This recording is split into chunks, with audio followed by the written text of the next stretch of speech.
But first, 12,000 miles is a long way. To travel that far, you would have to go from Portland to Presque Isle 42 times. It's also the distance around the contiguous United States. And at 67 years old, Michael Beattie made that trip on a bicycle. He undertook the trip in an effort to raise awareness about the food insecurity facing many of our vets.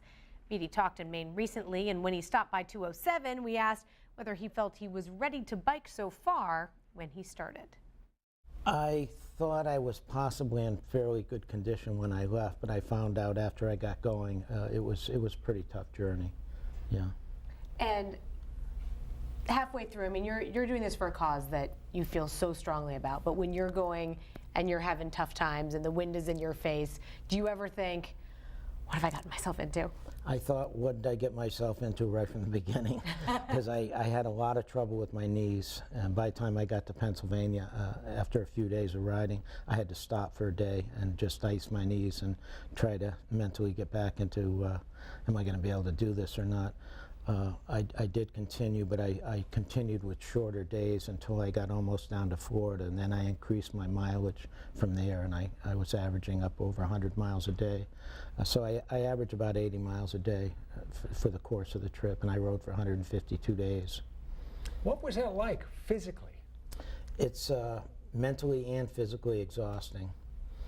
I thought that after I rode for a week or two that I'd actually get stronger, but I think it actually, because I didn't take days off, it actually started to wear down on me, and I mentally broke down in a few places.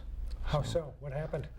I would find myself crying, you know, thinking about different things as I went along in desolate areas and things that were really hard. Did you think about quitting? I never thought of quitting. When I left, I said they'll either take me home in a body bag or I'm going to ride home on the bike, and that's exactly how I got home on the bike. So, a lot of people want to help out veterans. You were clearly taking an extra mile or 100. Yes. What makes this cause so important to you? Well, I'm a veteran myself from a very long heritage of veteran family members, including my son. When I saw so many hungry people living on the street, I camped with veterans. I spoke with veterans all along the way. I tried to get them food assistance through the Feed Our Vets food pantry, who I was riding for. It really touches you to see these people that have fallen through the cracks of society, and they're getting no help from the government. So I'm kind of a stubborn person, so I'm going to take this right to the top. My ride actually gained recognition, both the Congress and the Senate. But all I've seen so far or heard is a lot of lip action. I'm going to continue this fight until we can really get some substance. What is one step that Congress can take that you think would make a huge difference for veterans? Well, a temporary step would be to fund some of the existing food pantries that are throughout the country. They're doing a great job in feeding people, and most of them are all volunteer-run organizations, so why not give them the funds they need to expand and to continue to feed the people? If you can keep these people out of the medical system, it's going to save us all huge amounts of money. What are some of the things that people said to you while you were out on the road that made an impact, that really hit you?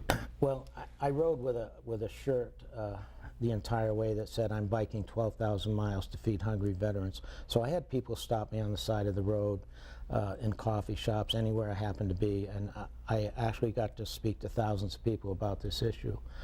It was very touching when a lot of people would donate $1 or $2 to me, and they were sorry to say that that's all they could afford to give me.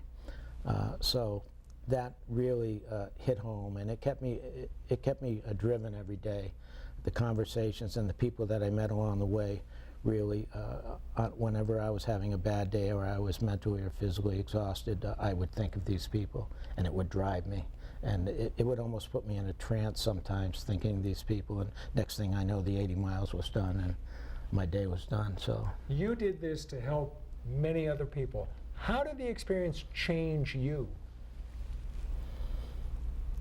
Well, I think that's hard to answer, because I don't think it's really changed me that much, but I think it's opened my mind to helping other people that are in need. Most of my life I worked a small business, and I really never had any time to donate any time to any organizations or everything, and I felt quite lucky at my age to be able to do something like this, so I figured it was time to try and give back to society a little bit. What would you like to see the average person who you said, as you say, like you, may have worked in a business, doesn't have a lot of time? What's something that people can do to help? Well, my cause is not everyone's cause, but I think everybody's tied in with the veteran one way or another. So if you can help donate to some of these food pantries, take the time to talk to people. It's amazing the stories that I came across as I was riding across the country and speaking to a lot of these people. Everybody has a story, and even though they look down and out, if you take the time to talk to them, I think it'll really change you. So it changed me a lot. Michael Beattie came to Maine on Veterans Day to speak at an event at L.O. Bean in Freeport.